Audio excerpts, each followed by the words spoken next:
Hey there, welcome. I'm Andrew Fazekas, the Night Sky Guy, your host for today's show, The Night Sky This Week. Thank you so much for joining me wherever you are around the world. I love seeing you guys pop into the chat. It's open. I've got the comments in. Love to see where you're watching me from, where you're joining up from. I see folks from the US, from Florida there. Australia is here. Awesome. Love seeing you guys. And just jot in where you're watching from. Oh, from Argentina as well. Love seeing you guys. Hello, hello, hello. Wherever you're watching from, I hope you have some clear skies this week. We're turning the page in our calendar, of course, into March from February. Cannot believe it. And I'm talking to you from Montreal, Canada. It is frozen here. It is about minus 15 degrees Celsius, and it's beautiful and sunny. Lots of snow got dumped on this weekend, about 15, 20 centimeters of snow on top of the other 30, 40 centimeters we got a few weeks ago. So it's been kind of tricky to go out. I do go out a little bit, have to bundle up Lon Johns, heavy parka coat, and I still go out. I still do stargazing when I can because the skies are just so amazing this time of the year. And wintertime is dominated by some amazing constellations that are super bright. Winter here for us here in the Northern Hemisphere, and of course those of you joining in the Southern Hemisphere as well. The summertime is filled with some of the same stars that we all share. And so let me dive right in to the planetarium program and show you what I mean. First off, I wanted to start with the morning skies. So if you are an early bird and you get up, maybe a half hour, 45 minutes, you can be out looking towards the southeast, eastern part of your skies. You'll be greeted by some beautiful planets. The brightest, of course, is Venus. As you can see in this planetarium program representation, you can see Venus is the super big dot that you see on the screen. Sun is to the left here. Of course, this would be reversed if you are in the southern hemisphere, but the same clustering of planets is what you'll see. Just the angle of how you're seeing it will be different from what I'm showing you here, but they're still all there together, bunched up. So they're kind of having a planetary party, and there's 4 planets here.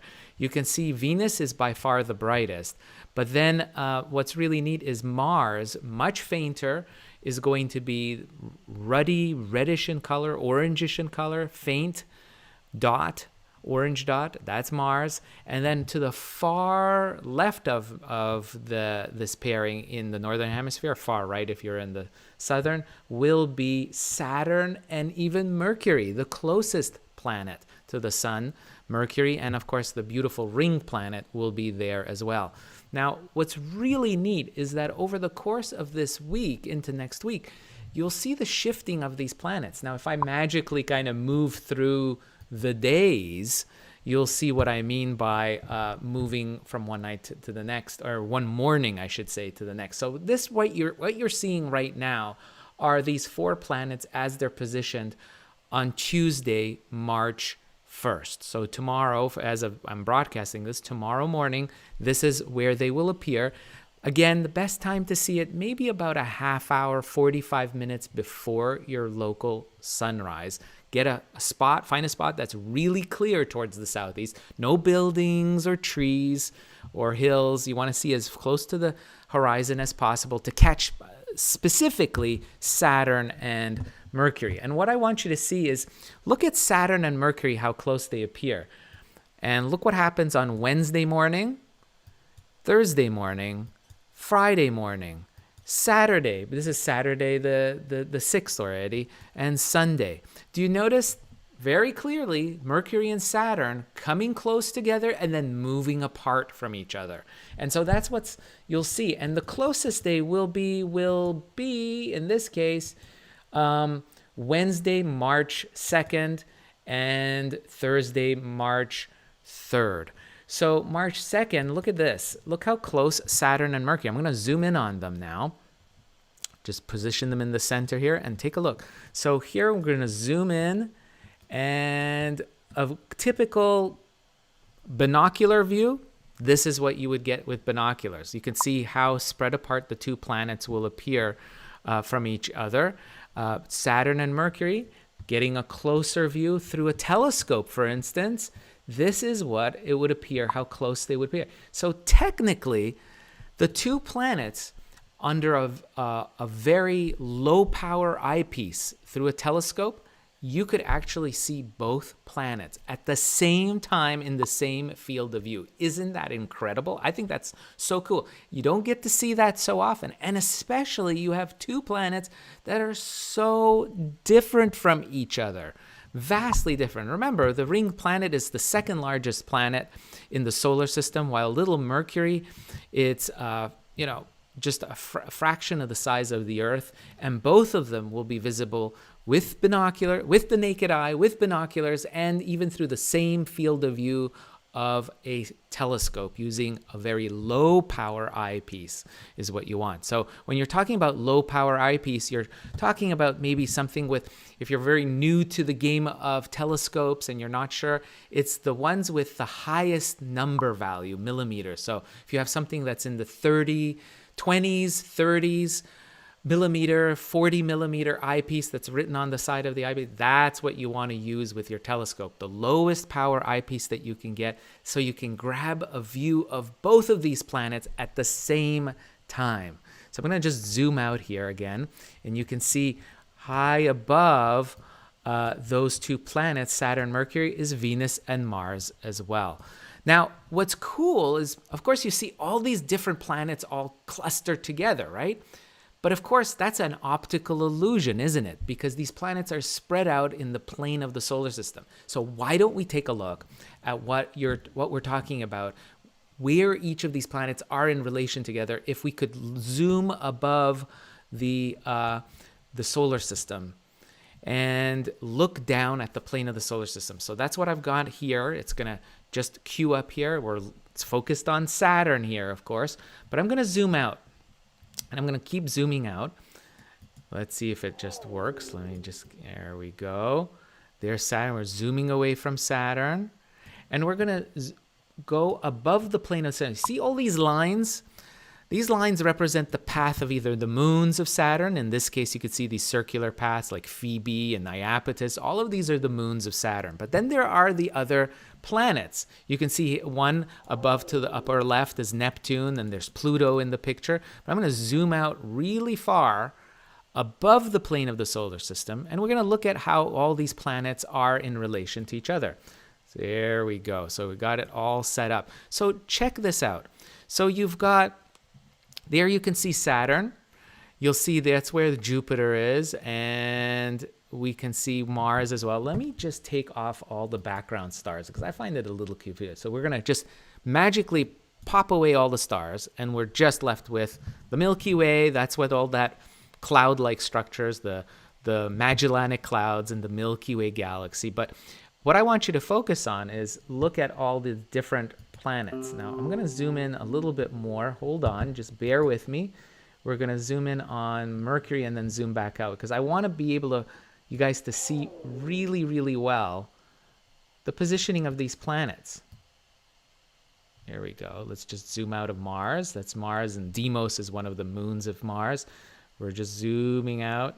Keep zooming. You can see the curvature of the pathway of the planets. There we are. And there is Earth. So look at this. Look where Earth is, look where Venus is, and look where little Mercury is. Zoom in a little bit more. There you can see there with where I'm showing you Mercury, Venus, and Earth. And there's Mars. So think of what you were seeing with Venus and Mars together in the morning skies. You see why? From our vantage point right here, you see Venus is super bright, right? It's the brightest planet in the morning skies, obviously, because look how close Venus is to Earth. It's the closest of all the different planets to us. So it is also almost the same size as Earth, almost identical. We call it sometimes the sister planet. And it has filled with reflective, bright white clouds. So we can see Venus very close. And then look, from our vantage point from here on Earth, Mars will appear very close to Venus, right? But look how far away Mars appears compared to Venus and Earth. It's almost on the other side of the sun. And Mars is only a third the size of our planet. So it is going to appear faint in our skies. That's why next to Venus, Mars appears so faint. And it takes light from Mars, quite a bit to get here. I mean, it's not that close. It's, it is far away from us. It takes over 10 minutes for the light to get it. It's over 300 million kilometers away, Mars is. And then when you look at Venus, Venus is a lot closer to Earth, and so it's brighter as well. So this kind of gives you an idea of why they appear where they do, the planets, and why they are as bright or as faint as they appear in our skies. I hope you get a three-dimensional view here and appreciation of this. And there's Mercury. You can see Mercury right there. Also, why it's faint. It's close to the sun. It's in the glare of the sun. It's very small as well. And if I zoom out, you'll see Saturn as well. Let me see if I can get Saturn in on the game. Look where Saturn is. See that? Saturn's way over here, and there's Earth. And just at sunrise, just before sunrise, we see Venus, we see Mercury, Mars, and Saturn all clustered in the morning skies. And it's amazing to think. I mean, of course, Venus is the closest, but Saturn is so much farther. I mean, we're talking over 1 billion kilometers away from us. There it is. You can see there's little Saturn. Saturn, it's 1.6 billion kilometers away, and it takes light 89 minutes from Saturn to reach your eye. As opposed to Venus, Venus is only 80 million kilometers away, and it takes light just under 5 minutes to reach your eye. And then you have Mars right down here, and Mars is almost 300 million kilometers away, and it takes light just under 17 minutes, just 16.5 minutes to reach your eye. That's the travel that it takes through interplanetary space for the light from these planets to reach your eye. So really incredible stuff. All of this playing out in the early morning skies. So just remember, Wednesday, March 2nd and Thursday, March 3rd, Saturn and Mercury will be at their closest. As you can see here, they will be the most impressive in terms of how close these two very different planets will appear in our skies. So check that out in the morning skies. Now, if we turn our attention to the evening skies, and I think a lot of us are, up after supper, and we want to be able to go outside for a walk, and you want to see what you can find in the skies after supper. Well, this is the lay of the land after supper. Let's just put the stars back on. Boom, there we are. And what's really interesting is, of course, the moon is out of the skies for this week's evening. So it's a great time to do deep sky observing. So what I have here is, of course, the major stars, the brightest stars that are visible this time of the year in our southern skies. You can see what we call this the Great Octagon asterism. Let me see if I can just bring it in. And you can, or the winter circle. And its intensity, we'll bring it up here. Look at that.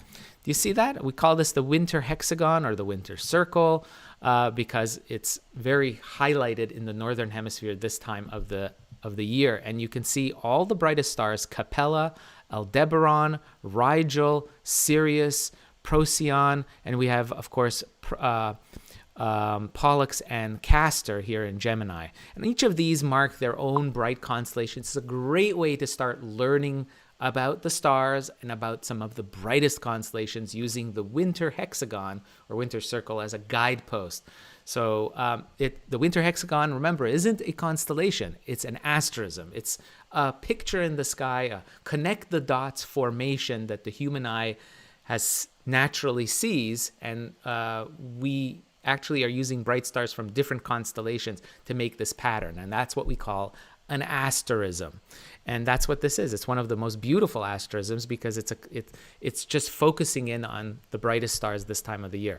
So check that out. It's really easy to see. And of course, deep sky objects in this area abound, especially in the area of of course, the Orion constellation. We have the very famous Orion Nebula in the belt, just underneath the belt of Orion, in what we call the Sword of Orion. These three stars, the middle star is what we call the Orion Nebula. It's a giant star factory.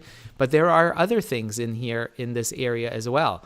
One of the most amazing things just off to the side of Orion in the constellation Monoceros is the Rosette Nebula. I just wanted to show you guys this because it is a beautiful, beautiful nebula.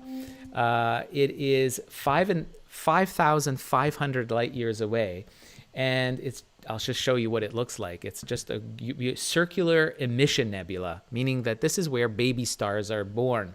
And it's just gorgeous. Check this out. There's a cluster of stars at the center that are very easy to see with binoculars and a telescope. And then, of course, hints of this nebula come out with a telescope. If you have a nebula filter that brings out some of that details in the Rosette Nebula. Just a fantastically beautiful deep sky, again, what we call a deep sky object, on the nose of the unicorn, the celestial unicorn, that's right just off the side of the Orion constellation. So highly recommend that as well as a great destination. And it's kind of, if you want to kind of look for a good guidepost, you can use Procyon. You can see right here off to the left here, very bright star, part of that winter hexagon. And then you have Betelgeuse on the other side. And if you just draw an imaginary line between these two bright stars, the Rosette Nebula is just about halfway almost between these two stars. And if you use binoculars, this is something that you can track down yourself.